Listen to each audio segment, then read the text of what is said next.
আছি, তুমি ভালো আছো? ও আসছো তাই? আচ্ছা ঠিক আছে, মাকে বলে দিচ্ছি। না মা তো নেই, মা এখন বেরিয়েছে। চলে আসবে মা, এক্ষুনি চলে আসবে।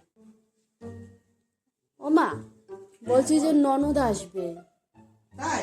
হ্যাঁ। এই বাবা তুই কিছু করিসনি? বিছনাটা একটু গুছাসনি? দূর এই তো করবো। বাবাকে তাহলে ফোন কর। 1 কেজি খাসি মাংস আর 1 কেজি ইলিশ মাছ নিয়ে আসুক। মাংস দিয়ে তোর এই করবো, বিরিয়ানি করে দেবো। হ্যাঁ আর ইলিশ মাছ দিয়ে পোলাও করবো দুপুরবেলা। খুব খাওয়া দাওয়া করবো। ঠিক আছে, আমি বলে দিচ্ছি। হ্যাঁ, নিয়ে তাড়াতাড়ি করো, আমি বাবা তাড়াতাড়ি আসলাম। মা যে বললো ইলিশ দিয়ে পোলাও, মাংস দিয়ে বিরিয়ানি, কি নিজের ননদ ভাবলো না আমার ননদ ভাবলো? আমি তো ওনার ননদের কথা বলেছি, আর মা তো পিসিকে সহ্যই করতে পারে না। কি করে বললো এই কথাটা? যাই বলে দেখি এবার। ও মা, একটা কথা বলবো মা? বল। বলছি তুমি কি ভাবলা মা আমার ননদ আসছে? হ্যাঁ, না মা, তোমার ননদ আসছে। কি বলিস তুই? হ্যাঁ। তোর বাবাকে আগে ফোন করতে, ফোন কর।